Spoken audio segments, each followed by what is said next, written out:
Todo mundo vê minha tela? Sim. Sim. Legal. Então, como eu falei, a ideia é a gente passar um pouquinho dos princípios e das aplicações gerais da permacultura. Eu sou a Marina, eu sou gestora ambiental de formação aqui de São Paulo. Essa é a minha formação acadêmica, mas eu costumo sempre dizer que a vida, na verdade, que foi me formando e continua me formando todos os dias. Então, mais do que um título, um diploma acadêmico, eu acho que foi uma abertura, assim, para o universo ambiental e para como a gente pode se articular. Eu trabalhei muito com mudança do clima, principalmente no ICLEI, onde eu conheci a Bia, na parte de governos locais. Já fiz um pouquinho de tudo, hoje eu estou muito na agenda das finanças sustentáveis, então como que a gente pode direcionar os fluxos financeiros para a transformação. E eu fiz a formação do design permacultural, que é um curso que a gente chama de PDC, que é a sigla em inglês para curso de design permacultural, que quem organizou aqui em São Paulo foi o coletivo Permasampa, vou falar um pouquinho deles também depois. Gosto muito de andar de bicicleta, adoro cozinhar, comer, se for vegano, principalmente. Essa sou eu em uma descrição muito breve. Claro que a gente não consegue se conhecer tanto assim, né, virtualmente, mas acho que é importante, como eu falei, para a gente humanizar esse espaço. A gente já falou um pouquinho de cada um, acho que foi bem bacana ouvir um pouco de vocês, mesmo que rapidinho. E só para a gente se alinhar, o que a gente pensou em fazer hoje? A primeira coisa é conhecer um pouquinho mais o conceito e dos princípios da permacultura, e a segunda coisa é entender o processo do design permacultural em si, e como que a gente aplica ele. Vamos para a primeira parte. O que a gente entende por permacultura? Permacultura nada mais é do que a cultura da permanência. A palavra veio justamente daí. E é um sistema ético, eu deixei o ético grifadinho, porque o ético é bem importante, porque ele não é só um conjunto de técnicas ou uma abordagem, ele parte de um pressuposto ético da forma como a gente encara o mundo e como a gente quer atuar nele. E ele é fundamentado em princípios e práticas para a gente conseguir planejar e implementar meios de vida sustentáveis. Vocês vão ver que é um conceito bem guarda-chuva, que envolve muita coisa e que tem uma trajetória relativamente grande, assim, é um movimento, vou contar um pouquinho da história, mas que surgiu lá no fim da década de 70, começo da década de 80, e vocês vão ver que ele nada mais é que um conceito para várias outras coisas que a gente já conhece e que já são implementados há muitos e muitos anos, né? São inclusive conhecimentos tradicionais, mas que hoje em dia estão se popularizando dentro desse guarda-chuva da permacultura. A permacultura ela tem 3 pilares éticos, né? O primeiro é o cuidar da terra, o cuidar das pessoas e a partilha justa dos excedentes. E daí, se a gente pensar, ela tem muito a ver com aquele tripé da sustentabilidade, né, que se fala muito. Então, aquele tripé econômico, social e ambiental. E isso não é por acaso, né, porque ela surgiu muito quando o termo sustentabilidade estava surgindo lá atrás, né, nas discussões em Brundtland, nos relatórios iniciais que começaram a trazer esse termo do que é sustentabilidade. Ela tem esses 3 pilares éticos e ela tem alguns princípios. Então, vou passar aqui pelos principais. O primeiro é observe e interaja. Então, a gente parte do pressuposto que para a gente conhecer alguma coisa, a gente tem que observar, testar e interagir. Capte e armazene energia. Então, para a gente aproveitar os fluxos energéticos que estão disponíveis e que a gente consiga, de alguma forma, armazenar isso para que esse meio de vida seja sustentável, né? Para que a gente consiga, do ponto de vista da subsistência, se manter. Obtenha rendimento, no sentido da gente conseguir aproveitar os recursos que estão sendo dados, para a gente armazenar energia, tanto para a gente como ser humano, então falando de alimentos, por exemplo, se a gente está numa época do cultivo de um alimento X, para a gente conseguir armazenar esse alimento da melhor maneira e ter rendimento no sentido de conseguir poupar recursos para nutrir a gente, e nutrir o sistema que a gente depende.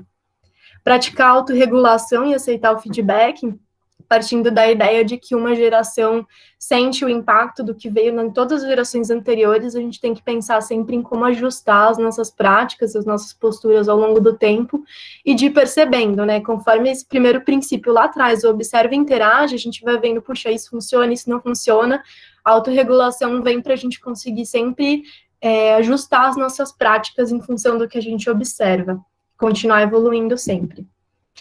Usar e valorizar os serviços e recursos renováveis, não sei nem se a gente precisa entrar tanto em detalhes nisso, né, porque é bem intuitivo, mas falando da cultura da permanência, para a gente ser permanente, para a gente conseguir estar em equilíbrio, né, com esses 3 pilares éticos e conseguir existir nesse planeta permanentemente como espécie humana, a gente precisa pensar em recursos renováveis, né? A gente não consegue se sustentar em recursos que são finitos.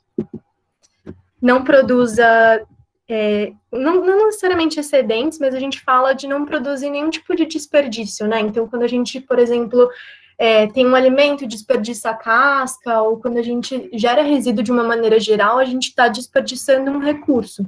Então, é uma visão de que resíduo sempre pode ser recurso, e que num sistema ideal as coisas estão conectadas. Então, o excedente de um lado é o insumo para o outro processo.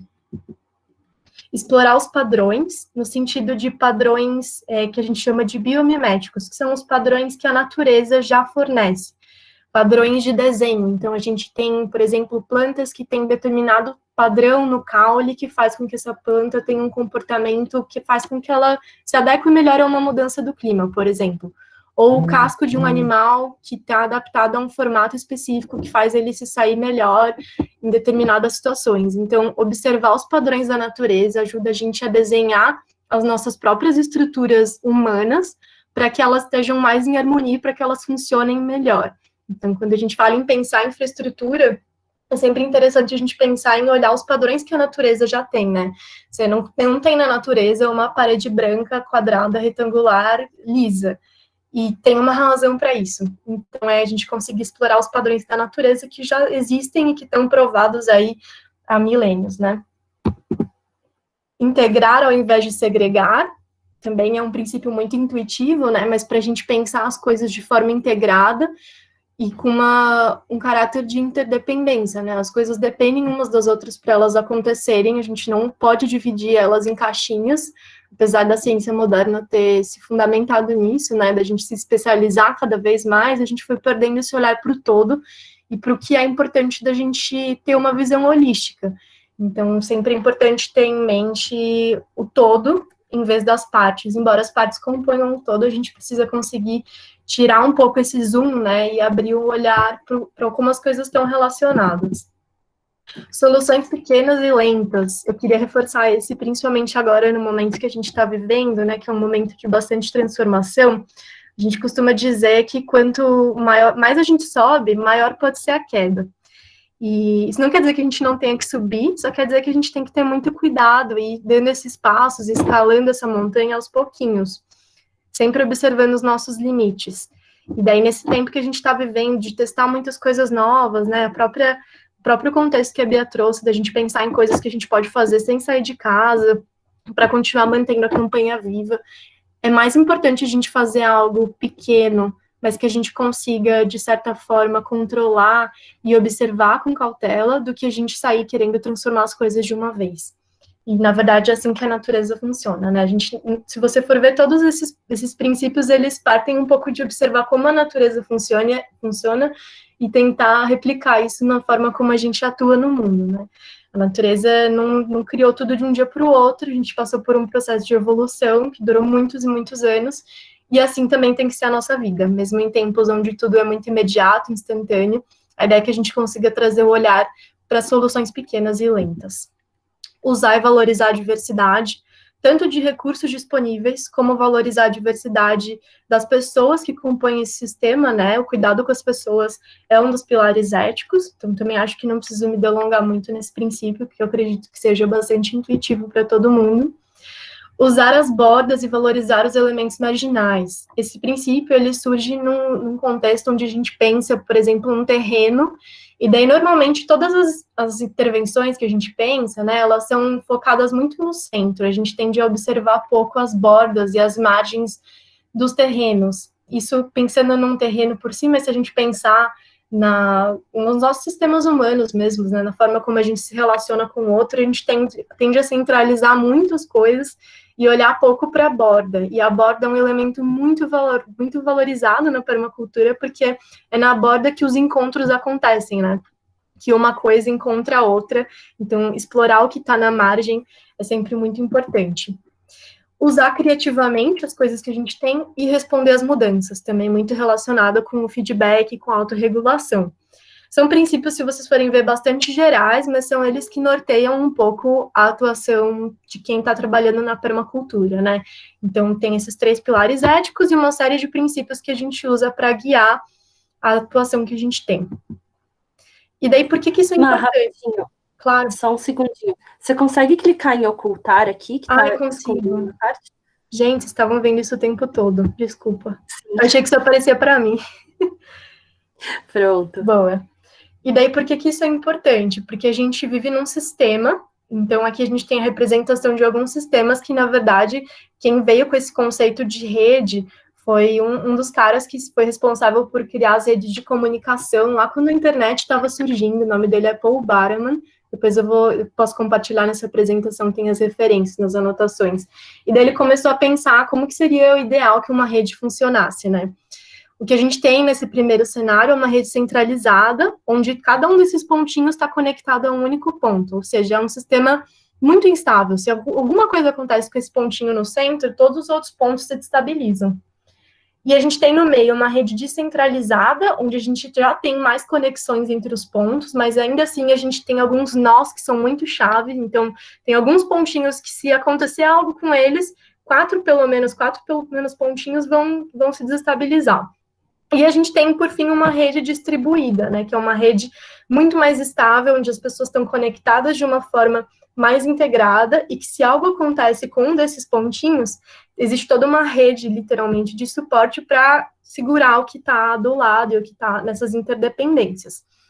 Esse é um conceito importante para a gente imaginar tanto cada um desses pontinhos sendo uma pessoa, né, como que funcionam as nossas redes de relacionamento com as pessoas, com a sua família, com o seu círculo de amigos, como também pensar um pouco mais amplo em termos globais, né, de sociedade, como que a gente está organizado.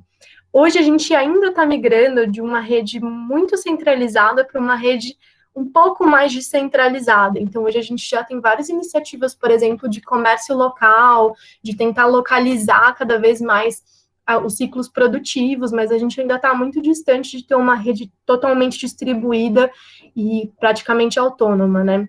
E daí isso fica muito evidente quando a gente começa a pensar o planeta que a gente está vivendo hoje. Trouxe aqui algumas coisas só para ilustrar como a gente está distante dessa rede distribuída, né? A gente, falando em resíduos, a gente tem uma destinação ainda muito inadequada de resíduos no Brasil. Mais da metade de todos os resíduos que a gente produz por ano no Brasil tem uma destinação inadequada, e daí, por destinação inadequada, vocês podem entender lixão, principalmente, né, a céu aberto, ou algum tipo de intermediário entre lixão e aterro, mas que ainda não é o ideal para que isso não tenha um impacto negativo. E a gente tem políticas já que sustentam isso, né? Tem a Política Nacional de Resíduos Sólidos, mas a maioria dos municípios não tem aterro sanitário. Isso é uma super questão, não só porque a gente produz muito resíduo, mas porque esse resíduo, quando destinado incorretamente, leva uma série de impactos. Mais uma vez, a rede não está interligada, né? A gente não está fechando esse ciclo. A gente está gerando excedente, que é uma das coisas que os princípios falavam para a gente evitar, e a gente também está descartando eles de maneira inadequada, né? A gente tem muitas perdas, tanto econômicas quanto humanas, com desastres naturais, e daí eu coloquei entre aspas, porque hoje a gente tem muita clareza de que grande parte dos desastres tem a ver com a mudança do clima, e que ela é, sim, impulsionada pela ação humana, então são naturais até certo ponto, mas são principalmente estimulados pela nossa ação enquanto ser humano. Isso gera perdas imensas. A gente tem uma concentração de renda altíssima, o Brasil é um dos países mais desiguais em termos de renda. A gente tem um consumo de agrotóxico muito nocivo, né? Também um dos países que mais consome agrotóxico, e um modelo de alimentação que é fundamentado em desmatamento e em latifúndio, né? Em monocultura. E a gente tem questão de saneamento, ainda está muito distante da universalização, né, que é algo garantido por direito, então o saneamento não é algo, um serviço que você pode oferecer e cobrar, mas sim um direito, e a gente está muito distante de chegar nessa universalização, né, tem 35 milhões de brasileiros que não têm acesso à água tratada, o que talvez para muitos de nós seja algo impensável, né, você abre a torneira e você nem pensa de onde essa água está vindo. E quase metade não tem acesso à coleta de esgoto. Só para a gente ilustrar um pouquinho como a gente está longe dessa rede distribuída e como os ciclos, principalmente no meio urbano, não estão fechando, né? A gente ainda está muito distante do que os princípios da permacultura trazem para a gente como ideal. Mas eu não quero deixar isso pessimista, eu quero mostrar que existem também muitas iniciativas acontecendo, tentando mudar esse cenário. Então, eu queria ressaltar algumas só relacionadas a essas que a gente trouxe. Quando a gente fala de resíduos, tem muitos locais de compostagem comunitária, tem muita gente compostando também individualmente em casa. Tem jardins de chuva para solução de drenagem, então tem todo um campo de estudo sobre como a gente pode pensar em sistemas de drenagem mais sustentáveis, que não sejam piscinões de concreto, enfim, tem toda uma linha de estudo para isso. Tem bancos comunitários, tem moedas sociais, muitas coisas que podem ajudar a gente, de alguma forma, mesmo que inicialmente, a amenizar essa desigualdade que é tão gritante. Tem agroecologia, tem sistemas agroflorestais, tem jardins filtrantes, a gente tem uma série de tecnologias ao nosso dispor, que a gente pode, de certa forma, começar a implementar de um jeito que ganhe escala, né? Hoje são coisas muito pontuais, como eu falei, a gente ainda está migrando para uma rede descentralizada, onde essas coisas acontecem, mas que não necessariamente estão escaláveis para o país como um todo. Contando um pouquinho agora da história da permacultura, só para a gente entender de onde veio esse termo, né? Porque se você vê os princípios e você vê os preceitos éticos, né, esses 3 pilares, são coisas muito gerais, né, e são coisas que, inclusive, outras linhas de pensamento já trabalhavam. Então, só para a gente entender de onde isso surge, né, como que eu falei no começo, ele surge mais para o fim da década de 70, com 2 caras que chamavam Bill Mollison e David Holmgren. Eles eram australianos, professor e aluno, né, e eles começaram a trabalhar juntos na Austrália, principalmente no meio rural, sistematizando essas tecnologias, esses saberes e começando a criar isso dentro de um conceito. Em 78, eles lançam o primeiro livro deles juntos, que foi das primeiras publicações que cunhou esse termo da permacultura, né, do que é a cultura da permanência, e daí vocês vão ver que aqui ela era ainda muito voltada para a agricultura, né, a cultura agrícola em si, para esses assentamentos humanos, mas depois ela foi se expandindo para algo um pouco maior que isso. Tinha uma publicação antes dessa que eles fizeram antes, né, desse livro, que tratava já da permacultura, mas esse foi o livro que inaugurou o termo de uma maneira mais ampla e que ganhou realmente audiência. O Bill Mollison publicou sozinho a segunda parte desse livro, então eles se desencontraram em vários momentos da trajetória, e o Bill Mollison seguiu um pouco mais sozinho nessa trajetória da permacultura, publicou a segunda parte, e desde aí muita coisa começou a ser publicada, até que eles chegaram nessa ideia do curso, né, de como a gente consegue disseminar como estratégia de difusão todo esse conhecimento que eles acumularam nesses processos de estudo. E daí foi aí que o Bill Mollison cria o curso de Design Permacultural, que é o PDC, que eu comentei que eu fiz, né, no começo da apresentação. Esse é um curso padrão, então ele tem um modelo de currículo padronizado e tem instituições no mundo inteiro que aplicam esse curso, com o objetivo da gente disseminar o conceito da permacultura e da sua prática. No Brasil, como que isso chega, né? Em 87, um pouquinho mais depois, também o Johan van Langen cria o TIBA, que é a Tecnologia Intuitiva e Bioarquitetura do Rio, TIBA Rio, talvez alguém do Rio conheça. Ele até hoje é bastante referência nesse tema, né, ele tem o espaço do TIBA, dá vários cursos, então eles ainda são muito referências. Na Bahia, isso começou em 92, né, com a Masha, ela funda o Instituto de Permacultura da Bahia, o IPB, e nesse mesmo ano, o Bill Mollison vem para o Brasil e dá um PDC, dá um curso de permacultura no Rio Grande do Sul. E daí para frente começa realmente a ganhar e multiplicar numa escala muito maior. Em 2012, os funcionários da Secretaria do Verde e do Meio Ambiente de São Paulo têm um curso de permacultura, então a gente começa a ver que nessa última década, né, de 92 ou 2012, as coisas começaram, na verdade, 20 anos, 10 anos, nessa década eles começaram a trazer esses preceitos, inclusive para a gestão pública, e foi aplicado de forma muito mais transversal. E eles publicam nesse mesmo ano um guia de permacultura para administradores de parques. Dá para ver que começa a ter muita mais capilaridade, né? Que isso começa a ser mais aplicado.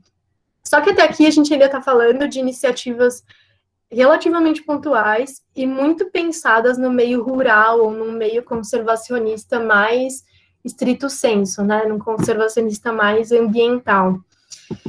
E muito recentemente, né, 2015, se a gente for pensar, muito recentemente mesmo, a permacultura começa a ser aplicada para um contexto urbano e para um contexto periférico. E isso é muito importante, porque existia uma visão de que os meios urbanos eram locais onde os ciclos nunca iam se fechar. Então, a gente naturalmente tem um meio de vida urbana que é insustentável, né? A gente vive aglomerado em prédios, quando melhor, né? A gente tem sistemas de mobilidade que não são integrados, a gente produz muito resíduos, tem uma alta dependência, né, dos sistemas externos, e existe, até hoje, não existe esse consenso se a permacultura é algo que pode ser aplicado ao meio urbano, mas começaram a surgir muitos coletivos que aplicam a permacultura no meio urbano e no meio periférico, principalmente. Daí eu ressaltei dois aqui, o Permaperifa, né, de 2015, e o Permasampa, que se formou um ano depois. O Permasampa foi quem deu o curso que eu fiz de PDC, mas para contar um pouco essa trajetória que começou há relativamente um bom tempo atrás, né, se a gente pensar, tem alguns anos aí de trajetória, mas que recentemente está sendo mais aplicada para o urbano. Isso é importante para a gente, porque as previsões são que no futuro a maior parte da população vai estar no meio urbano, nas grandes metrópoles já é assim, então, independente de ser o ideal ou não, a gente precisa começar a pensar em como fechar esses ciclos no meio urbano, como a gente consegue aplicar esses princípios, mesmo dentro do possível, mesmo que não seja o ideal, onde as pessoas estão. E agora eu queria só fazer uma reflexão da importância da gente descolonizar um pouco o olhar sobre a permacultura, né? Porque quando a gente conta a história assim, parece que é algo que foi importado e que foi um conhecimento mágico que esses dois caras australianos tiveram acesso a um conhecimento inatingível, uma mensagem sagrada, e daí começaram a disseminar isso para o mundo. O que eu quero deixar muito claro aqui é que o que a gente chama de permacultura hoje, né, ela abrange muitos conceitos que a gente já existia, a gente já trabalhava como humanidade há muito tempo, principalmente povos tradicionais. Então, eu trouxe aqui alguns exemplos de casa de pau a pique, arquitetura de ocas indígenas, a roça coivara, que é um tipo de cultivo de alimento muito presente em território quilombola. Então, só para a gente ter essa noção de que quando a gente fala de permacultura, a gente está falando de algo que, enquanto conceito, é recente e foi trazido de fora, mas que, enquanto significado, a gente já tem isso há muito tempo e a gente precisa honrar esses saberes tradicionais. E lembrar de que permacultura, na verdade, é um nome bonito para falar de tudo isso, mas que a gente não quer reinventar a roda. E a gente quer lembrar de que isso está aqui antes da gente. Legal. Dessa primeira parte, era mais ou menos isso que eu queria trazer. Eu queria entrar um pouquinho agora no processo do design permacultural.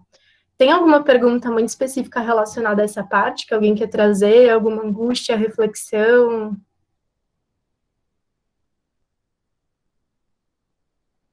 Se não tiver, não tem problema. A gente segue o jogo e depois, no fim, a gente abre. Beleza. Acho que a gente pode seguir. Bora, vamos para a segunda parte, então. O que é o design permacultural? Basicamente, a gente fala de duas etapas para a gente conseguir ler onde a gente está, ler o espaço que a gente está e pensar em intervenções, em transformações que a gente quer. Essa primeira etapa da leitura da paisagem, a gente costuma dizer que é uma das mais importantes, porque é aqui que se concentra a maior parte do trabalho e é um momento de diagnóstico, é o momento onde a gente analisa o local e entende qual que é a condição, tanto ambientalmente, socialmente, o que a gente tem ali de recurso, o que pode ser feito, qual que é o status atual daquele lugar. E é com base nisso que a gente pensa em transformações. Nunca ao contrário, a gente nunca chega em lugar nenhum já propondo coisas sem ter um conhecimento e uma leitura prévia muito aprofundada. E daí a gente consegue propor transformações que são mais aderentes ao contexto, né? A gente consegue pensar em coisas que de fato vão ser úteis, que vão ajudar os fluxos energéticos a convergirem, a esses ciclos se fecharem, e a gente consegue finalizar o trabalho, mas sem uma boa leitura da paisagem, as transformações ficam muito menos amparadas, por isso que a gente coloca bastante ênfase nessa etapa do design. Falando um pouquinho da leitura da paisagem, o que a gente faz quando a gente lê a paisagem?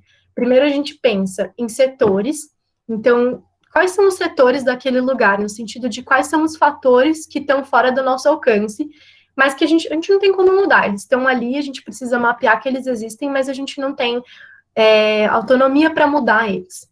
A gente pensa nas zonas, então como que são os usos e ocupações de cada área, e a gente pensa nos elementos, então que elementos que compõem essa paisagem. Tem essas três coisas bem importantes que a gente faz nessa etapa. Só para a gente passar um pouquinho por cada uma delas, quando a gente fala de mapear setores, a gente está falando de pensar, por exemplo, onde o sol nasce e onde se põe, onde é o norte, onde é o sul, quais partes do terreno são íngremes, né? Tem muita gente técnica, né? Geógrafos, geólogos que conseguem já ter acesso a dados muito específico sobre o terreno e o relevo, mas a gente pode fazer isso de uma maneira intuitiva, realmente, de olhar para um lugar e entender, bom, aqui é íngreme, aqui não é, o que acontece se a água escorre nesse terreno íngreme, para onde ela corre? Então, a gente consegue mapear um pouco condições que a gente não tem condição de mudar, né? Onde tem sombra natural, então o sol nasce de um lado e se põe do outro, nesse trajeto do sol, onde a gente encontra a sombra, que partes do terreno ou desse espaço que a gente está trabalhando ficam sobre sombra a maior parte do dia, porque daí você não vai propor, por exemplo, colocar uma árvore que precisa de muito sol num lugar onde é sombra, né? Então você precisa ter uma noção muito clara das condições onde você está. Onde venta mais, qual que é o caminho que a água faz quando chove, onde ela acumula, onde ela escoa.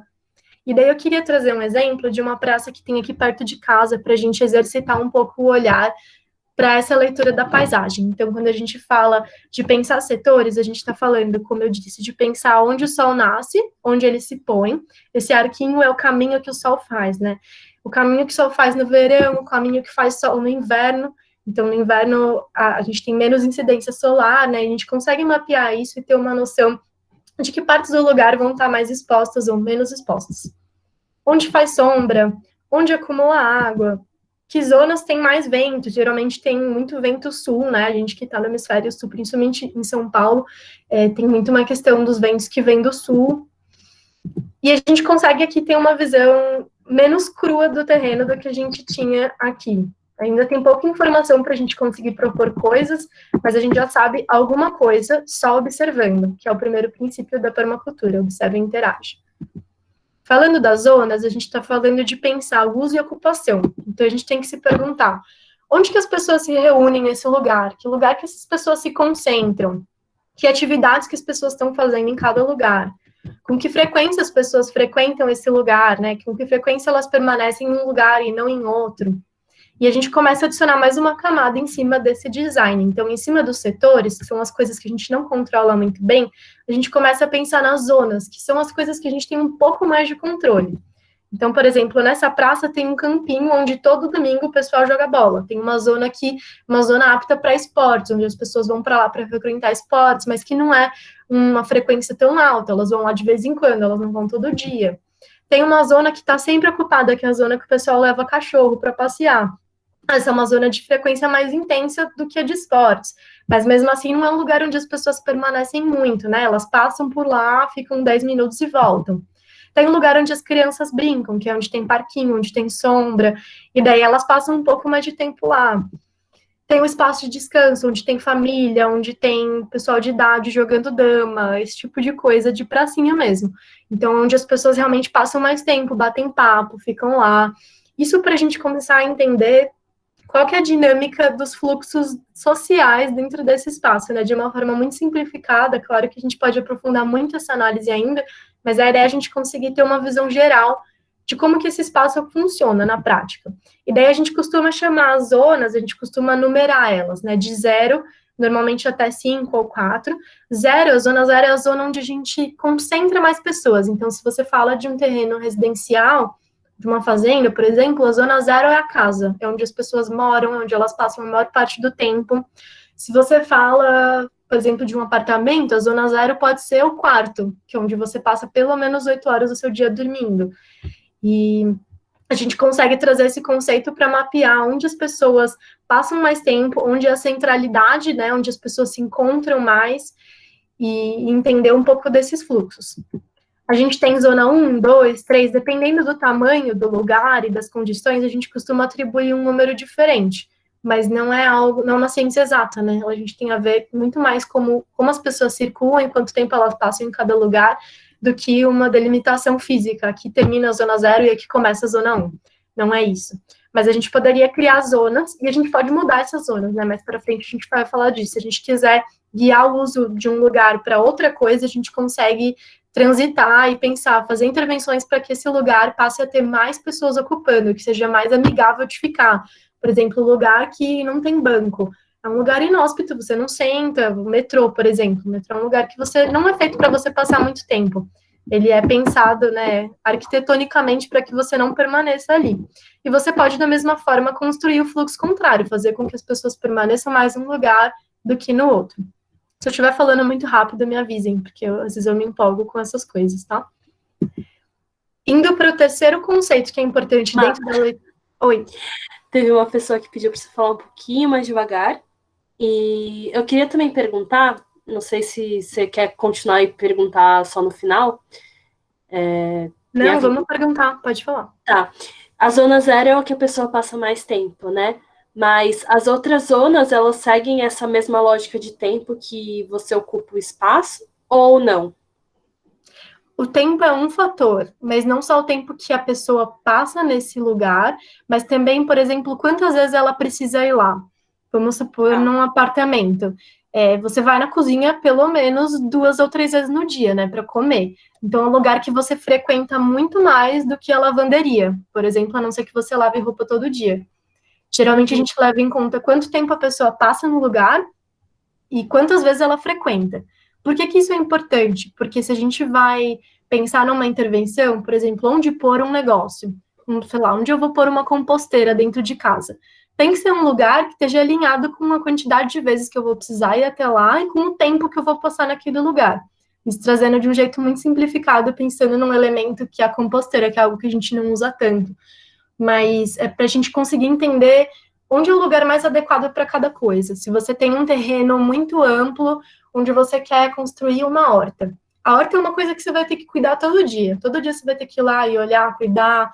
Então, se você vai ter que ir lá todo dia, faz sentido ela estar a 5 quilômetros da sua casa para você ter que andar muito, gastar muita energia, que é um dos princípios da permacultura fala, né? Para a gente gastar menos energia, usar mais energia local, colocar os elementos numa forma a gente vai chegar nos elementos depois, mas colocar eles no território de uma forma onde você otimiza os fluxos energéticos ajuda você a produzir mais, ajuda você a estar em mais harmonia com o espaço. Por isso a gente faz as zonas, para a gente entender quais zonas tem muita gente, muito calor, muita presença no espaço, né, tanto em termos de tempo quanto de frequência, e espaços que a gente vai lá de vez em quando, sei lá, se você tem uma cisterna, você não necessariamente vai precisar ir na cisterna toda hora, então ela não precisa ficar colada na tua casa. É por isso que a gente faz as zonas. Ficou claro, Bia? Deu para entender, sim. Obrigada. Boa. Vou falar mais devagarinho, gente. Qualquer coisa vocês me puxam aí. Daí indo para a última parte, que são os elementos, né? Que a gente entender, já que a gente olhou as coisas que a gente não controla, a gente olhou as zonas, né? Que são como esses espaços são ocupados e que usos a gente dá para ele, a gente começa a olhar elementos-chave dentro dessa paisagem. Então, tem algum tipo de construção? Tem rios, tem lagos, tem hortas, pomares, composteiras, biodigestores, cisternas, banheiros, bancos. Quem é da arquitetura, né? Tem mobiliário urbano para a pessoa ficar. Que tipo de coisa a gente está proporcionando nesse espaço? Que elementos ajudam a esses ciclos energéticos se fecharem? E, principalmente, o que cada elemento oferece e o que cada elemento necessita. Então, cada um desses elementos que a gente posiciona, ele precisa de insumos, e ele oferece alguns tipos de produtos. E olhar para os elementos que já existem e pensar o que ele oferece, ajuda a gente a mapear quais os recursos que a gente já tem. Então, se eu tenho uma horta nessa praça, eu consigo pensar, bom, um recurso disponível pode ser alimento, dependendo do estado dessa horta. Se eu tenho, ainda no exemplo da horta, eu sei que eu tenho uma horta, eu preciso de um recurso que é a água. Então, para a gente manter esse alimento ativo no sistema, a gente precisa conectar ele com uma fonte de água. E assim a gente começa a ligar esses pontinhos de quem precisa de alguma coisa e quem oferece aquela coisa. Igual a gente em rede de troca, né? Quando você vai trocar algo com alguém, feira de troca, ou quando um vizinho vai ajudar o outro, um lado tem uma coisa e outro lado precisa. E a nossa tarefa enquanto permacultor é poder ligar esses pontos e juntar onde o recurso existe para onde o recurso é necessitado. Ainda no exemplo da praça, por exemplo, alguns elementos que a gente pode pensar. Tem árvores nessa praça? Sim, não. Onde elas ficam? Elas fazem sombra? Elas produzem matéria seca? O que elas precisam? O que elas oferecem? Tem alguma horta? Tem pontos de ônibus que são importantes, que são locais onde vão concentrar pessoas, locais onde a gente pode ter um fluxo de pessoas muito grande que pode servir para algum tipo de coisa, né? Pensando em pessoas como recurso, pensando em pontos estratégicos para comunicar, para trazer mensagens. Tem um bar, que é um lugar onde concentra pessoas. Tem uma feira que concentra pessoas, fluxos de dinheiro, fluxos de alimentos, de matéria orgânica, de uma série de coisas. Tem caminhos que levam as pessoas de um lugar para o outro, tem trilhas. Esse lugar tem iluminação à noite. Como que é? Como que você andar num lugar à noite que tem iluminação ou que não tem? Onde você se sente mais seguro, onde você não se sente? Todos esses elementos, eles proporcionam experiências diferentes para quem está vivenciando esse espaço. É um lugar residencial? Tem casas? Não tem? E daí pensando um pouco no que cada um oferece, né? Por exemplo, a feira, a gente falou agora, a feira oferece matéria orgânica. Quem foi na feira já no fim da feira sabe que na xepa tem muito alimento que eles jogam fora, tem muita matéria orgânica, tanto em alimento que está de boa qualidade, como também coisas que eles acabam jogando na rua. Então, esse é um recurso que está em abundância na feira. A árvore, ela fornece matéria seca, ela fornece sombra para a gente, as folhas caem, essas folhas encostam no solo, elas ajudam a reter umidade, então tem uma série de coisas que essa árvore fornece para a gente, né, que são muito mais do que isso, mas só para dar um exemplo de coisas que essa árvore fornece. A horta, por sua vez, ela precisa de matéria orgânica para existir, ela precisa de matéria orgânica para cobrir o solo delas, né, o solo vai ficar exposto, daí as plantas não vão crescer da forma como elas poderiam. A árvore precisa de água, então para ela oferecer matéria seca e sombra para a gente, em troca a gente precisa oferecer água de alguma forma. A horta oferece alimentos, então se a gente consegue fornecer para a horta o que ela precisa, a gente tem um resultado que, nesse caso, são os alimentos. As pessoas que moram nas casas, que circulam no espaço, elas fornecem mão de obra, que podem ajudar, por exemplo, a gente cuidar dessa horta. E elas precisam de alimentos. Só num esquema muito simples para a gente entender um pouco o que cada elemento oferece e o que cada elemento precisa, de uma forma bem simplificada. A gente pode traçar conexões infinitas entre uma coisa e outra. Se a gente pensa no terreno que a gente conhecia antes, que era isso daqui, para essa versão final, com certeza a gente sabe muito mais coisa desse lugar agora do que a gente sabia antes. Embora ainda seja um conhecimento muito limitado, né? A gente está falando de um planejamento ainda a nível muito simplificado, mas a gente sabe mais coisa agora do que a gente sabia quando a gente só olhava para essa folha em branco. E daí a gente consegue propor coisas que vão ser mais úteis e que vão estar mais aderentes ao contexto. E é aí que a gente consegue pensar na segunda etapa, que é como propor transformações que, de fato, sejam úteis, que sejam interessantes para aquele espaço, que conversem com tudo isso que já existe lá e que ajudem a gente a fechar esses ciclos. Então, a gente tem... Eu falo bastante de fechar ciclo, quando eu falo isso, o que eu quero dizer é, tem recursos em abundância em um lugar e tem outras coisas que precisam desse recurso, como a gente conecta esses pontos, como a gente fecha esse ciclo para garantir que as coisas continuem circulando. E é aqui que a gente consegue pensar, nas zonas, por exemplo, se tem algum uso que pode ser ressignificado. Tem algum espaço onde tem, por exemplo, muita concentração de gente, mas que vai ser melhor aproveitado se a gente fizer outra coisa? Ou tem um espaço que está muito abandonado e a gente precisa levar pessoas para lá. Então, fazer aquele espaço movimentar, gerar fluxo, garantir que as pessoas permaneçam lá mais tempo. A gente consegue guiar isso e promover esse tipo de transformação. E os elementos. Então, tem algum elemento que falta? Tem alguma coisa que a gente pode adicionar como elemento ali que vai ajudar esses fluxos se fecharem? Tem algum elemento que precisa ser ajustado de lugar? Então, tem uma coisa que está ali, mas que vai ficar muito melhor se ela ficar em outra zona. Ou se a gente, enfim, mudar alguma característica dela para se adequar às necessidades das pessoas. É nessa etapa que a gente consegue pensar em proposição, realmente, de transformações. De novo, por exemplo, da nossa pracinha, se a gente pensa em adicionar uma composteira aqui, por exemplo, no nosso esquema bem simplificado, como que essa composteira poderia ajudar a gente a direcionar esses fluxos que já existem? A gente conseguiria trazer para essa composteira a matéria orgânica da feira, talvez. A gente conseguiria usar a matéria seca da árvore, né, que a gente tem, das folhas secas que caem. Essa composteira vai gerar composto orgânico que pode nutrir a nossa horta, que ela precisa de matéria orgânica e seca. A horta gera alimentos, e esses alimentos podem alimentar as pessoas que moram no entorno, nas casas. As casas têm pessoas, as pessoas podem trabalhar na horta e contribuir para gerar esse tipo de alimento. Então, a gente começa a ter ciclos muito mais fechados e conectados do que a gente tinha antes, quando eles estavam dessa forma, quando a gente só leu. E por isso, de novo, a leitura é muito importante, porque se a gente só pensa, vamos pôr uma composteira, talvez você não sabe se aqui cabe ou não, ou se pensa, vamos pôr uma cisterna, sei lá, vamos plantar uma árvore num lugar X. e talvez os fluxos que você tenha disponível ali peçam outra coisa. Por isso é tão importante o diagnóstico antes da gente propor algo.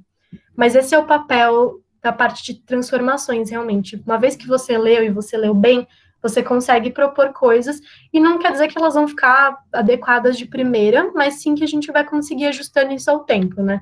Lembrando do princípio lá de transformações lentas e pequenas. Então, a gente vai ajustando isso com o tempo. A ideia não é acertar de primeira, é observar, interagir, soluções pequenas e lentas, e fazer com que o que a gente tem disponível possa ser usado. O que é importante nessa etapa? Pensar que cada elemento, idealmente, tem que ter mais de uma função, e que cada função importante para a gente, idealmente, tem que ser desempenhada por mais de um elemento. Por que isso? Lembra lá na figura da rede, na rede distribuída? Quando a gente falou, puxa, se acontece alguma coisa com um pontinho dessa rede, o que acontece com os outros? Eles se desestabilizam, eles caem? Se a gente tem uma função importante que é desempenhada por um único elemento na paisagem, e alguma coisa acontece com esse elemento, toda essa função importante se perde. E da mesma forma, o contrário, né? Se a gente tem um elemento que só exerce uma função, a gente está explorando pouco o potencial dele de contribuir para fechar outros ciclos. Por isso que a gente sempre busca elementos que tenham mais de uma função no território. Por exemplo, a feira. Por um lado, ela gera matéria orgânica, por outro, ela também gera alimento, ela gera renda para os feirantes, ela tem diversas funções. Agora, quando a gente fala de uma função muito importante para esse território, que é segurança alimentar, então a gente precisa que tenha alimento para as pessoas que moram no entorno. Faz sentido a gente concentrar em um lugar só? Faz sentido a pessoa só obter alimento de uma fonte? Quanto mais fontes ela tiver, melhor. Por isso que a gente diz que cada função importante tem que ser desempenhada por mais de um elemento, né, que desempenham a mesma função. E aqui eu estou trazendo um exemplo de composteira, horta e feira, mas a gente poderia aplicar isso a qualquer coisa. Então, às vezes você tem uma cisterna, mas você pode ter um sistema de captação de água de chuva no telhado, que seja menorzinho, que encha melhor com chuvas menores e que você consegue usar essa água para outras finalidades. Então, a gente sempre tem que pensar em garantir, maximizar o uso dos elementos e garantir que essas funções que são muito importantes para a gente, que elas sejam desempenhadas por mais um tipo de elemento. E daí tem um conceito que é bem importante, que é a localização relativa, que é o que a gente diz que um elemento, ele está sempre localizado em relação a outro. No sentido de que os elementos não estão soltos nessa paisagem, eles não estão isolados, flutuando. A gente sempre localiza os elementos em relação ao outro. Então, a composteira, ela pode estar perto da horta ou longe, ela pode estar perto de outra coisa, ela pode estar perto da feira. A ideia é de que a gente tem que pensar que quando a gente propõe uma intervenção, essa intervenção tem que sempre levar em conta o entorno e o sistema de uma forma integrada. Lembrando do princípio, né? Integrar e não segregar. Por isso que a gente precisa ter a visão do todo, para garantir que as coisas estejam localizadas de forma a conseguirem conectar esses fluxos. Eu sei que pode parecer abstrato falando assim, eu tentei trazer um pouco desse exemplo para a gente se situar e enxergar um pouco melhor como isso funciona, e eu sei que digitalmente às vezes é difícil, acho que é muito diferente se a gente fosse, por exemplo, juntos num lugar e conversasse sobre esse espaço e identificasse juntos. Mas o que eu quis trazer aqui é para a gente conseguir visualizar um pouco como que funciona o processo do design, como que funciona quando eu vou propor um plantio ou vou propor uma intervenção no lugar, o que eu tenho que minimamente levar em consideração antes. Essa é a ideia geral do design permacultural. Ele é um exercício constante e eu acho que eu quero enfatizar bastante isso, assim, que a gente pode se intitular permacultor ou permacultora, mas isso é um aprendizado para a vida toda. A gente está em constante aprendizagem e não tem ninguém 100% formado nisso. O que existe é a gente testando, aprendendo, errando, voltando, refazendo, observar, interagir e com soluções pequenas, porque quando a gente erra, a gente conserta, a gente volta, a gente consegue ajustar essas mudanças. De uma maneira geral, esse foi o design permacultural. E daí eu queria mostrar para vocês alguns tipos de exemplos de projetos, né? Porque aqui a gente fez um mini projetinho digital, mais para ilustrar, mas como que acontece na prática quando a gente tem que fazer um projeto de design permacultural para um espaço real? Então, você vai fazer alguma intervenção, ou você vai estudar um lugar, entender como você pode contribuir para aquele espaço. Como que isso acontece na prática? Tem de todos os tipos e modelos, mas as pessoas costumam fazer muito desenho, porque ajuda a visualizar. E essa visão um mapa costuma ajudar muitas pessoas a se localizarem, né? Você pode descrever, você pode fazer uma lista, falar, olha, nesse espaço tem isso, isso e isso. Mas geralmente os desenhos e os mapas, eles conseguem traduzir o espaço em muito mais detalhes. Então, geralmente é o que as pessoas fazem. E o que eu quero trazer aqui é que não precisa ser um desenho de arquiteto no AutoCAD ou algo super digital. A ideia é que a gente consiga perceber o espaço e traduzir esse espaço num papel ou num relato ou numa maquete, ou com o que tiver de recurso disponível. Só alguns exemplos de alguns projetos que já foram feitos em PDCs antigos, né, em cursos de permacultura, mas existem infinitas formas da gente apresentar isso, né? Quando eu me formei no PDC, a gente fez um projeto que era um livro, e daí o livro tinha várias camadas, cada página era uma camada do design, dos setores, das zonas, e daí você ia sobrepondo. Tem infinitas formas de mostrar isso. Muita gente faz maquete, tem gente que faz planilha com lista de várias coisas que podem ter ali, então tem infinitas possibilidades, mas queria trazer alguns exemplos. E é com isso a gente finaliza essa segunda parte. Mas o que eu queria deixar de exercício para a gente pensar até a próxima semana é como que a gente aplicaria o design permacultural na nossa própria casa. Ou se não na nossa casa, no nosso bairro. Ou então na nossa cidade, né? Ampliando talvez um pouco o olhar. Eu acho que pode ser interessante a gente pensar um pouco nos espaços onde a gente ocupa e entender que setores existem, o que está acontecendo ali que eu não consigo controlar, que zonas que existem, como que esse espaço está sendo ocupado, com que frequência, que tempo, e que elementos que já estão ali para a gente conseguir pensar em proposições. Então, se a gente fala, por exemplo, de um espaço na sua casa que pode ser mais adequado para você ter um viveiro, um canteirinho com mudas. Tem um espaço que bate sol. Para você saber onde bate sol, você precisa saber onde é o norte. E a gente precisa começar a mapear esses fatores, que podem ser muito. A gente pode pensar, ah, isso é óbvio, né? Eu sei. Mas quando a gente começa a desenhar e botar no papel, a gente percebe que, putz, talvez a gente não saiba tanto assim. Talvez a gente precise observar mais, desenhar, rascunhar, acordar num horário diferente, ir lá ver como é em cada horário. Quando a gente está num lugar, né, pelo menos por um ano, você consegue ter uma visão de como aquele espaço acontece durante as estações do ano, que é muito diferente se você vai num lugar numa vez e acha que aquilo é daquele jeito para sempre. Então, queria propor essa reflexão para a gente fazer nessa semana, para a gente pensar, seja na nossa casa ou no nosso bairro, na escala que a gente quiser adotar, quais são os setores, quais são as zonas e que elementos a gente tem ali, o que esses elementos oferecem para a gente, o que eles precisam para existir e quais esses fluxos estão em abertos, né? Como que a gente poderia fechar esses fluxos? Proponho esse desafio para a gente, para na próxima semana a gente voltar a conversar. E daí eu deixei aqui, eu vou compartilhar com a Bia a apresentação também, para vocês terem duas referências para quem quiser nesse meio tempo e lendo um pouquinho sobre permacultura e sobre aplicações práticas disso, né, de como que a gente faz. São dois livros. Um é o Manual do Arquiteto Descalço, ele está em português, e ele traz técnicas mais práticas, realmente. Ele traz muita coisa de bioconstrução, mas ele tem várias técnicas que se aplicam para cultivo e para outros tipos de abordagem. E o Manual do Design da Permacultura, que ele está em inglês, mas ele é um texto bem completo para introduzir um pouco esse contexto do conceito de permacultura, quando ele surgiu lá atrás na Austrália, o que embasou, o que eles estavam levando em conta. Vou compartilhar com a Bia, e daí só para pedir para quem não é do Engaja, ou que não está na lista de e-mail onde a Bia divulgou, para deixar o e-mail no chat, para a Bia poder mandar a apresentação, né, para a gente poder ter acesso a isso. E, de forma geral, era isso que eu queria trazer para vocês. Semana que vem a gente tem a segunda etapa desse módulo, né, que é quando a gente vai olhar um pouco para as aplicações mais práticas. E esse é o meu e-mail, se alguém quiser me contatar, vai ser um prazer continuar trocando. Como eu falei, esse processo da permacultura, ele não é sólido, ele não é algo pronto, ele é algo que está sendo constantemente construído, né? A gente está sempre evoluindo e aprendendo. Então, vai ser um prazer enorme conseguir aprender com vocês também e seguir trocando. Sei que falei super rápido, mas acho que agora a gente tem um tempinho para tirar dúvidas e pensar coisas juntos. Ai, Má, foi muito bom. Eu tô, assim, muito impressionada. Acho que, não sei dos outros, mas eu achei muito, muito bom.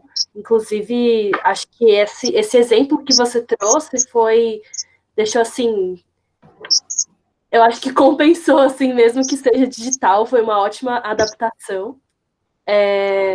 queria também reforçar de que, para quem quiser o acesso aos materiais, mandem um e-mail para esse e-mail que eu coloquei, porque acho que vai ser difícil de a gente pegar o e-mail de cada um. Então, quem tiver interessado, manda um e-mail que a gente vai encaminhar. Mas, inicialmente, a gente pensou em deixar isso para os articuladores do Engaja, né? Então, por conta desse trabalho mesmo de repassar, mas tudo bem. Quem quiser ter acesso, manda, então, um e-mail para a planta aí. E é isso, gente. Abrindo o microfone aqui para não ficar só a gente conversando. E eu quero propor também uma coisinha que todos façam, abre o microfone e vamos dar uma salva de palmas para a Marina, né? Que eu acho que é essencial, porque foi muito bom. Então todo mundo abre o microfone e dá uma salva de palmas.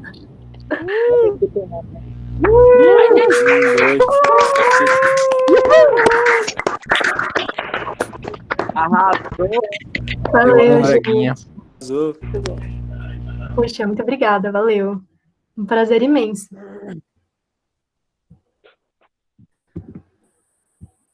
Tá, gente, dúvidas? Ou vocês já estão todos permacultores? Dúvidas, feedbacks, se tiverem coisas que não ficou claro, tipo, sua doida, você falou muito rápido nisso, volta, me avisem, tá? Mesmo que não seja agora, se quiserem mandar depois por e-mail também.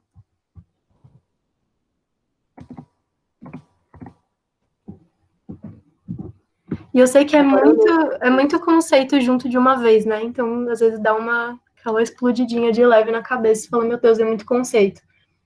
Mas é isso, permacultura são coisas que a gente já conhece, já estão conhecimentos disponíveis por aí, a humanidade já está trabalhando nisso há séculos, mas é algo que está voltando agora, né? Oi, tudo bem? Eu tenho uma dúvida. Eu queria saber sobre aqueles princípios que você colocou no começo, aqueles pontos. Eu não consegui colocar muito bem eles na prática, no exemplo que você fez no final. Eu queria saber se você pode me explicar de novo isso, por favor. Posso sim. Deixa eu voltar lá, porque a gente pode passar por isso juntas.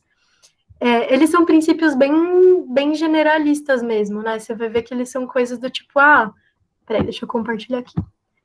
Observe e interaja, vamos integrar em vez de segregar. Eles são coisas que a gente usa não só para pensar num projeto de design, mas também para a vida, né? De uma maneira mais geral. Mas vamos voltar neles e pensar aqui nos exemplos. Então, dos princípios que a gente tem, né? A gente tem observe e interaja, e eu acho que esse princípio ele está muito, muito relacionado com aquela primeira etapa do design, né? Que é a leitura da paisagem.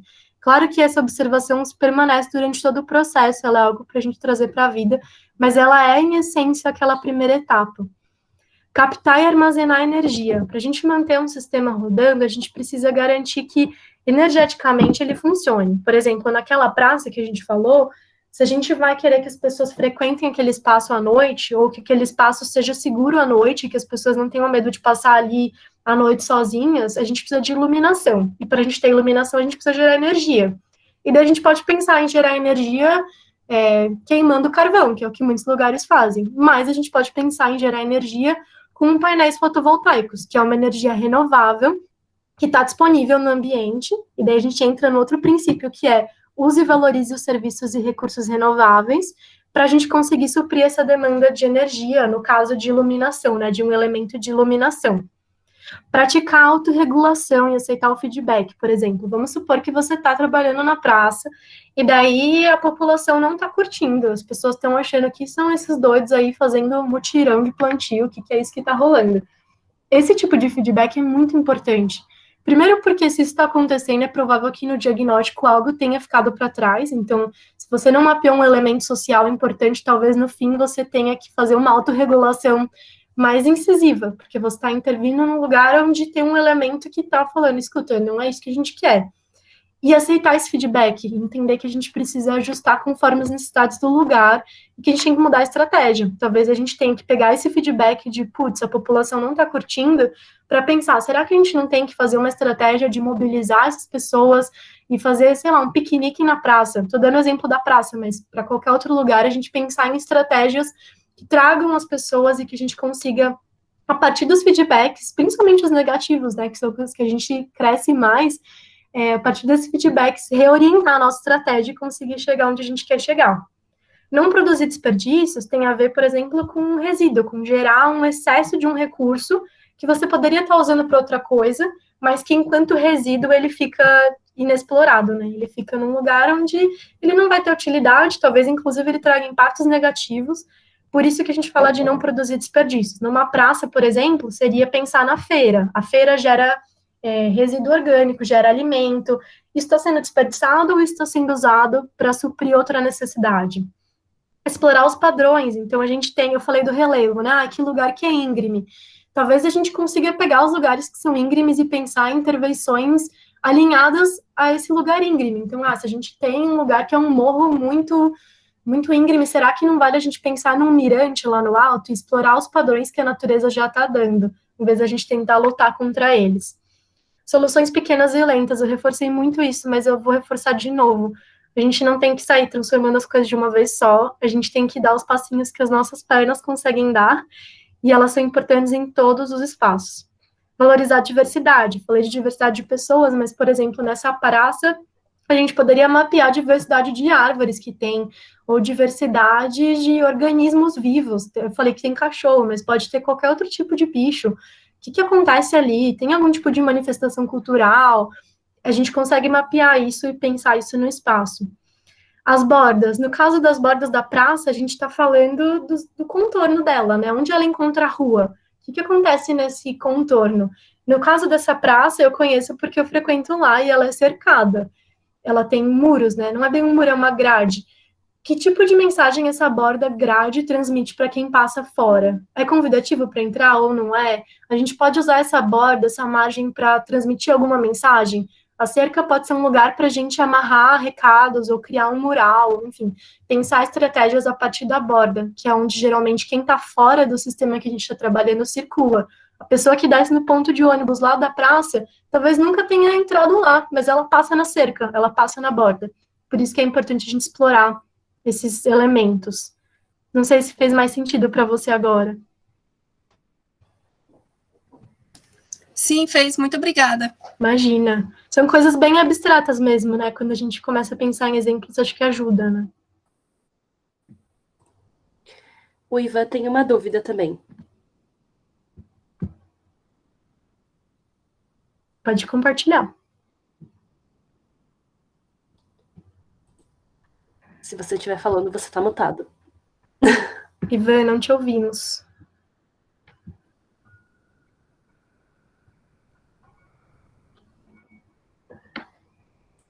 Qualquer coisa, manda no chat e a gente lê aqui.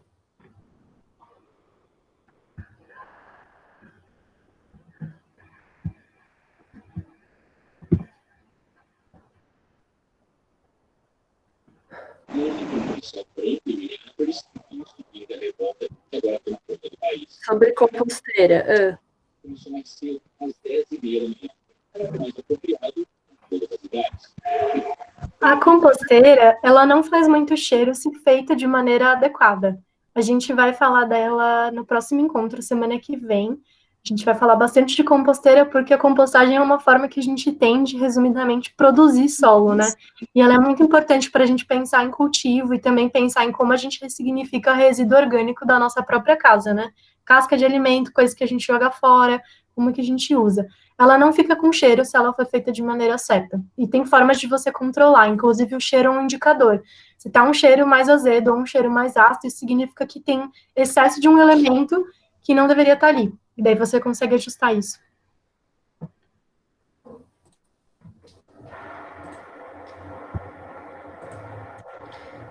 Mais alguma dúvida, gente? A gente tem mais 5 minutinhos.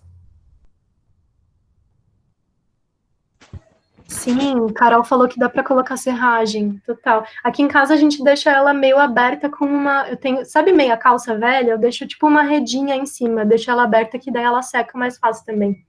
Mas semana que vem a gente passa por todos esses detalhes. Eu tenho uma dúvida. Oi, Gabriel. Diga, Gabi. Eu perdi um taco da apresentação, mas a que eu peguei foi muito da hora. Não sei se você já falou isso, mas o que eu entendi de permacultura é que ela é tipo um guarda-chuva, né? Que a gente consegue encaixar várias coisas nela. Seria tipo isso? Isso mesmo. É um conceito bem guarda-chuva.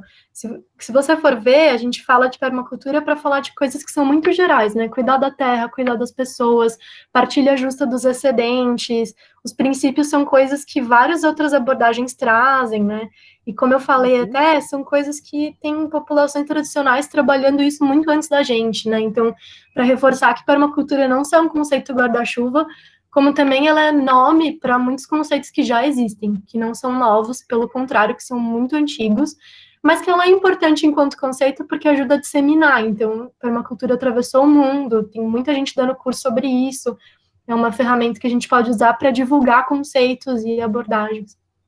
Entendi. E nesse sentido, eu consigo internalizar isso de forma pessoal, porque eu percebo que é muito no sentido coletivo e no físico, no tangível, né? Sim.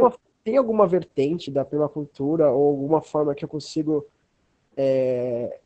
claro, saber aplicar, entender, compreender é o primeiro passo, mas no sentido de indivíduo mesmo, assim, de visão de mundo, de conduta, de comportamento. Tem essa vertente, esse caminho também? Sim, e daí, só para eu ressaltar isso, porque eu acabei trazendo exemplos muito coletivos, eu falei da praça, mas a permacultura, em essência, ela é micropolítica, ela é ativismo diário, individual, então, permacultura é um tipo de ativismo que está muito relacionado à ação individual, que, claro, coletivamente, né, funciona muito melhor como os princípios que a gente falou, né, de a gente pensar integrado, de não segregar, mas ela começa no indivíduo, tipo, a permacultura é a sementinha do indivíduo, ela não tem uma vertente muito de advocacy ou de pensar, putz, como que a gente amplifica isso? Você pode pegar a abordagem da permacultura e aplicar em projetos de todos os tipos, coletivos, individuais, mas ela começa no indivíduo. Daí você pode, por exemplo, estar aplicando permacultura na tua casa ou na tua vida e não necessariamente estar envolvido num projeto permacultural comunitário. E isso não desqualifica, você continua trabalhando com permacultura. E eu ia trazer alguma coisa sobre isso, mas me fugiu agora. Enfim, vou lembrar. De vida, então, assim, além da questão prática, a física mesmo, né? E isso, era isso que eu queria trazer, sobre a questão mais pessoal. Então, eu falei de exemplos físicos, tipo, um elemento é uma composteira, ou uma cisterna, mas dá para a gente mapear, usar esses princípios da permacultura e mapear, por exemplo, relações humanas. Pensa, sei lá, na tua família. Qual que é a zona zero da tua família? Qual que é o núcleo mais unido? Que pessoas se veem com mais frequência? O que cada pessoa, enquanto elemento, oferece para aquele sistema? O que cada pessoa precisa? No PDC, a gente fez um sistema muito legal que mostrava as funções de cada um naquele grupo. Então, quem ocupa a zona zero desse grupo? Por exemplo, eu não sei na campanha do Plantae como vocês estão organizados, mas tem algumas pessoas que estão no núcleo mais duro da campanha, tem pessoas que têm outras funções que estão nas zonas talvez mais afastadas. Então, dá para aplicar isso também para sistemas humanos. Eu falei de sistemas físicos e ambientais, mas a gente entende as pessoas como elementos. Entendi, da hora. Obrigada. Imagina.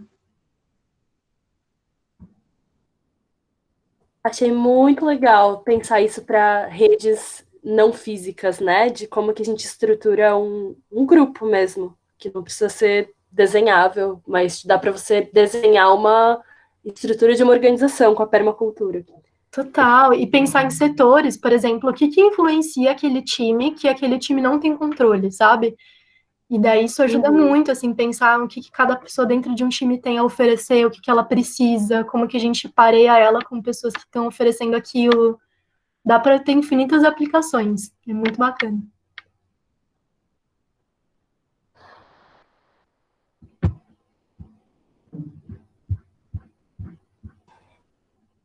Tinha uma pergunta antes, que era sobre qual seria, não era bem uma pergunta, né? Mas era a relação da permacultura com a floresta em pé. Você consegue falar um pouquinho sobre isso? Consigo. Essas coisas estão bem relacionadas, né? Quando a gente fala de floresta em pé, a gente está falando de criar mecanismos para que aquela floresta se mantenha e que ela seja mais valiosa, tanto economicamente quanto ambientalmente, socialmente, de pé, do que derrubada, desmatada. E a permacultura pode trazer mecanismos para a gente viabilizar isso. Quando a gente fala, por exemplo, de sistemas agroflorestais, a gente está falando de uma técnica de cultivo, que pode ser, sim, permacultural, né, dependendo de como você aplica, e que ela trabalha a diversidade de espécies e valorizar as espécies que você tem da floresta em pé. mas são conceitos separados. Você pode falar de permacultura sem falar de floresta em pé. Você pode falar de permacultura no meio urbano, onde você não necessariamente vai ter floresta, ou dentro da tua casa, onde, sei lá, você vai ter uma mudinha de árvore, mas não uma floresta. Uma coisa pode estar relacionada com a outra, mas não necessariamente. Massa. Mais alguém tem alguma pergunta, gente? Eu perdi as mensagens porque eu saí e voltei sem querer.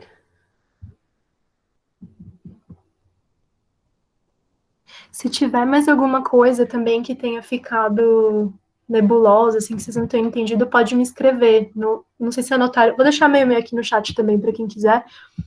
Podem me escrever e a gente também segue trocando. Eu tenho uma outra dúvida sobre essa questão que você acabou de apontar em trazer benefícios e interesses, assim, tanto no campo humano quanto no campo físico, vão ser presentes mais de um benefício e mais de um interesse. Como que a gente articula isso? Às vezes eles são totalmente opostos. Como que faz esse trabalho? O que a gente... Opa, teve um barulhão aqui.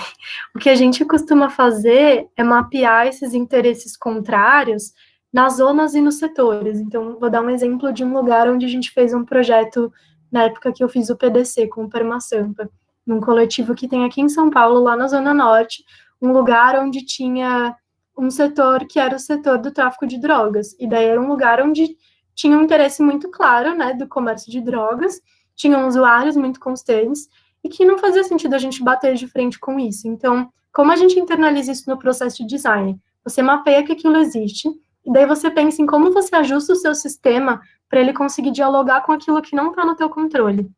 Tem interesses, sim, que conversam, mas tem interesses que não conversam. E daí você pode pensar em estratégias para garantir que essas coisas estejam em harmonia. Mas mapear os conflitos é tão importante quanto mapear os interesses. Se você tem um elemento que não se dá com o outro, por exemplo, naquela praça, tem um lugar que acumula água porque o relevo é íngreme. Se você quer pôr uma planta que precisa de solo seco, não vai adiantar você pôr no lugar onde é úmido. E daí você tem um conflito muito claro de interesses. Estou falando de elementos físicos, mas podem ser elementos pessoas, né? Nesse mesmo lugar que a gente trabalhou, né, no Estradão, inclusive, eu vou deixar também o link do Instagram deles, é um projeto muito massa. Tinha um ator muito importante que era a escola. Tinha uma escola dentro do terreno, tinha a diretora da escola, então você consegue mapear, como eu falei, esses interesses coletivos humanos dentro da permacultura. Dá para fazer coisas bem legais com isso.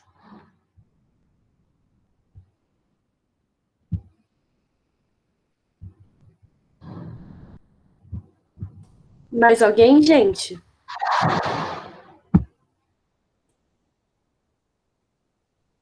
Bom, vamos entender então que não, mas se vocês tiverem alguma dúvida depois, venham de novo semana que vem. Já perdemos aí quase metade do povo que entrou no começo, então acho que já deu, assim, o tempo de atenção. Mas é isso, obrigada, Mar, super obrigada por dispor seu tempo para a gente preparar essa apresentação super profissional. Eu adorei, acho que o pessoal também adorou muito.